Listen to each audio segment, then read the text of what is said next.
যদিও তাদের আকৃতি পরিবর্তন হবে না, যদিও তারা মানুষ থাকে, কিন্তু এই মানুষ অবস্থায় তাদেরকে পিপীলিকার মতো ছোট বানিয়ে দিবেন। পিপীলিকার মতো ছোট যখন বানিয়ে দিবে, তখন তারা লাঞ্ছিত আর বঞ্চনার শিকার হইতে থাকবে। চতুর্দিক থেকে তাদেরকে লাঞ্ছনা ঘিরে ফেলবে, তারা কোনো দিকে যেতে পারবে না, আর তাদেরকে ভয়ঙ্কর শাস্তির সম্মুখীন করবেন। আল্লাহ পাক রব্বুল আলামিন এই জন্য অহংকার করা পছন্দ করেন না। বিশ্বনবী সাল্লাল্লাহু আলাইহি ওয়াসাল্লাম বলেন, অহংকার হলো আল্লাহর চাদর। অহংকার কার চাদর? আল্লাহর চাদর। একমাত্র অহংকার করতে পারেন আল্লাহ। কারণ হলো আল্লাহ কারো কাছে মুখাপেক্ষী না, আল্লাহ কারো কাছে ধার ধারে না। আল্লাহর ক্ষমতা আল্লাহর, আল্লাহ সব কিছুর মালিক। আমাকে আপনাকে সব কিছুকে আল্লাহ বানিয়েছেন, এই জন্য সে অহংকার করতে পারেন। কারণ তার ক্ষেত্রেই শুধুমাত্র অহংকার করা সাজে, পৃথিবীর আর কারো ক্ষেত্রে অহংকার করা সাজে না। আপনি আর আমার দিকে যদি তাকান, আপনার ভিতরে কি আছে, আমার ভিতরে কি আছে? আপনার ভিতরে এমন কোন জিনিসটা আছে যেটা আমরা নিজেরা বানিয়েছি? কেউ কি বলতে পারবেন যে হাত কে বানিয়েছে? আমরা বানিয়েছি হাত? কেউ কি হাত বানাইছে নিজে নিজে? কেউ হাত বানায় নাই। কারো পাও কি সে নিজে নিজে বানাইছে? কেউ কোনো কিছু নিজে নিজে বানায় নাই। তার মানে সব কিছু আল্লাহর দেওয়া, সব কিছু আল্লাহর দেওয়া। এগুলো নিয়ে কোনো ধরনের কোনো অহংকার কেউ করতে পারবে না। যাদের ধন সম্পদ আছে, কেউ বলতে পারবে না এই ধন সম্পদ আমি নিজে নিজে বানিয়েছি। আল্লাহ পাক রব্বুল আলামিন তাকে ধন সম্পদের মালিক বানিয়েছেন। কারো চেহারা সুন্দর আছে, কারো চেহারা কারো আছে। যার চেহারা সুন্দর তাকে আল্লাহ পাক রব্বুল আলামিন সৌন্দর্য দিয়েছেন, বিদায় সে সুন্দর হয়েছে। সে নিজে নিজে কোনোদিন সুন্দর হতে পারে নাই। এই জন্য মানুষ কখনো নিজেকে নিয়ে অহংকার করবে না।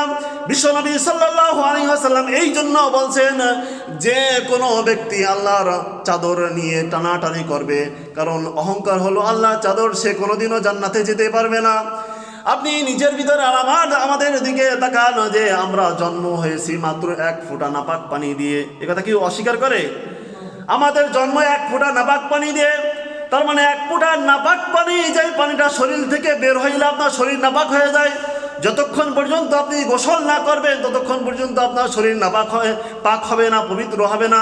তার মানে বোঝা গেল সব থেকে নিকৃষ্টতম একটা নাপাক পানি দিয়ে আমি আর আপনি তৈরি। এমনকি যখন আমরা মৃত্যুবরণ করব, তখন আমরা মরা লাশ, তখন আমরা পচা লাশ, তখন আমাদের কোনো দাম নাই।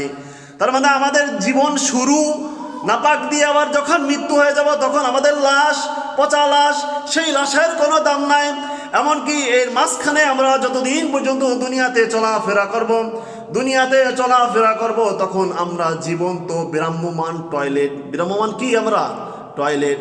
কারণ প্রত্যেকের পেটের মধ্যেই টয়লেট আসে, প্রত্যেকের পেটের আসে না? তারপর আপনি নিজেকে কি নিয়ে অহংকার করবেন? আপনি একদম বিরাম্যমান টয়লেট, বিরাম্যমান আপনি পায়খানা। আপনার পেটের ভিতরে আপনার পায়খানা ছাড়া কোনো কিচ্ছু নাই। এমনকি একটা পা রুটিরও 2 দিন 3 দিন মেয়াদ থাকে। মেয়াদ থাকে না? মেয়াদ থাকে নাকি বলেন?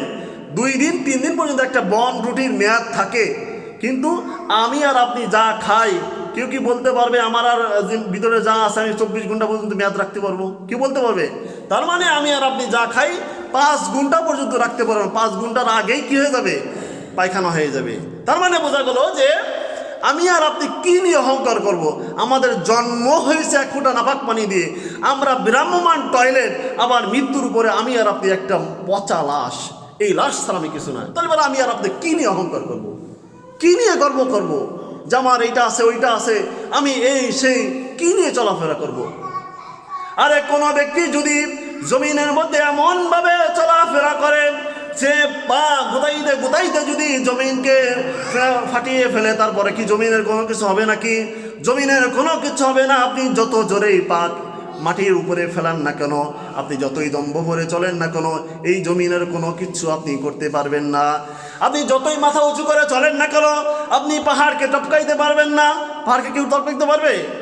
কেউ যদি দম্ভ ভরে একদম অহংকার নিয়ে চলে, মাথা উঁচু করে চলে, সে কি পাহাড়ের উপরে যেতে পারবে কোনো দিন?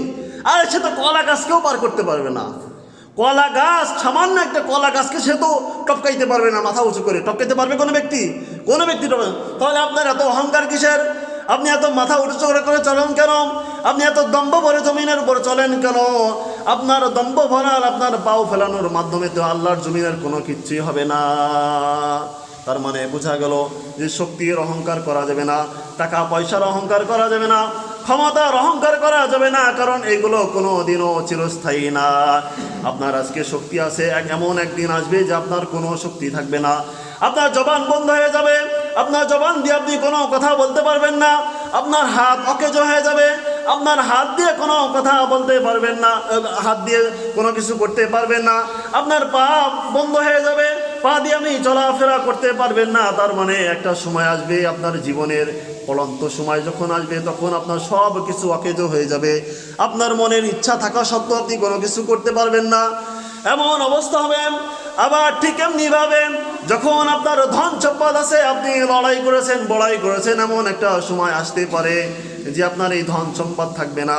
পৃথিবীতে এমন বহু লোক ছিল, পৃথিবীতে এমন বহু লোক ছিল, তাদের লক্ষ লক্ষ কোটি কোটি টাকা ছিল, কিন্তু এমন এক সময় আছে, এমন এক সময় তার জীবনে আসছে দেশে এক বেলা পর্যন্ত খাবার খেতে পারে নাই। এমন বহু আছে, বহু।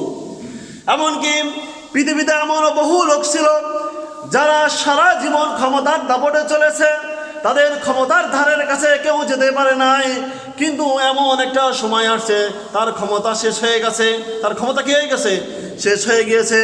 আমরা যদি পিছনের দিকে তাকাই, তখন আমরা দেখতে পাবো ফিরাউনের ইতিহাস। ফিরাউন কি ছিল, ফিরাউনের রাজত্ব কত বড় ছিল, কিন্তু সেই ফিরাউনও আল্লাহর হাতে ধরাশায়ী হয়ে গেছে। হামান কারুনের কি অবস্থা হয়েছিল? এই ফিরাউন যখন তার রাজত্ব ছিল, তখন সে মনে করতো, নিজেকে খোদা দাবি করত, সমস্ত লোকদেরকে বলতো যে আমি খোদা, আমি খোদা, আমাকে খোদা মানো। তখন যারা তাকে খোদা মানে নাই, তখন তাদেরকে সে জবাই করে শেষ করে দিয়েছিল। কিন্তু এই ফিরাউনও একদিন শেষ হয়ে গিয়েছে। ফিরাউন শেষ হয়েছে না? ফিরাউনকে আল্লাহ কিভাবে মারছে? ফিরাউনকে আল্লাহ পানিতে চুবাইয়ে মারছে, পানিতে চুবাইয়ে মারছে, বালু খায় মারছে আল্লাহ। কিন্তু সেই ফিরাউনকে আল্লাহ পাক রব্বুল আলামিন দেখেন এমন লাঞ্ছনার সাথে তার লাশকে আল্লাহ রেখে দিয়েছে, এখনো পর্যন্ত কোনো পোকা মাকড়ে তার লাশকে ছুঁইতে পারে নাই, তার লাশকে খায় নাই। কি কারণে খায় নাই? ঘৃণার কারণে খায় নাই। এমন ঘৃণার পাত্র ফিরাউন যে তাকে একটা মশা, একটা মাছি পর্যন্ত তার গোস্ত, তার রক্ত কোনো কিছু খায় নাই। এত বড় ঘৃণা এই ফিরাউনকে আল্লাহ পাক রব্বুল আলামিন রেখে দিয়েছেন। এই জন্য সুটকি বানাইয়ে রেখে দিয়েছেন যে পৃথিবীর মানুষ শিক্ষা গ্রহণ করুক যে এই দুনিয়ায় যারা ক্ষমতার দাপট দেখায়, এই দুনিয়ায় যারা অর্থ সম্পদের দাপট দেখায়, তাদের অবস্থা ঠিক এই ফিরাউনের মতো। তাদের অবস্থা কি হবে? এই ফিরাউনের মতো। যে ফিরাউন কত দাপট ছিল, কত ক্ষমতা ছিল, আজকে ফিরাউনের কিছু নাই। কিন্তু ফিরাউন কে হয়ে গেছে? একটা লাঞ্ছনার বস্তু, একটা উদাহরণ হয়ে রয়েছে। সেই উদাহরণ হিসেবে ফিরাউনকে আল্লাহ পাক রব্বুল আলামিন হাজার হাজার বছর ধরে রেখে দিয়েছেন। তার মানে বোঝা গেল যে পৃথিবীতে যারাই দাপট দেখায়, যারা অহংকারী দেখায়, তাদেরকে আল্লাহ পাক রব্বুল আলামিন কি করে দেন? শেষ করে দেন। এই জন্য ভাই, আমরা যারা মুসলমান, আমরা যারা স্বীকার করি, আমরা যারা কোরআনকে বিশ্বাস করি, আমরা যারা হাদিসকে বিশ্বাস করি, আমরা যারা ঈমান এনেছি, আমরা যারা নিজেকে মুসলমান দাবি করি, আমাদের এই জিনিসটা অবশ্যই অবশ্যই বোঝা দরকার, অবশ্যই অবশ্যই পালন করা দরকার, মানা দরকার যে আমরা কখনো অহংকার করব না। আমরা কখনো কি করব না? অহংকার করব না। সেই অহংকার হোক টাকা, সে অহংকার হোক ক্ষমতার, সে অহংকার হোক অন্য দিক থেকে, কোনো দিক থেকে যেন অহংকার আমাদেরকে গ্রাস করতে না পারে। কারণ বিশ্বনবী সাল্লাল্লাহু আলাইহি ওয়াসাল্লাম বলছেন, লা ইয়াদখুলুল জান্নাতা, যে যারা অহংকার করবে তারা কোনোদিনও কশ্চিনকালেও তারা জান্নাতে যেতে পারবে না। এই জন্য অহংকার রাখা যাবে না। বিশ্ব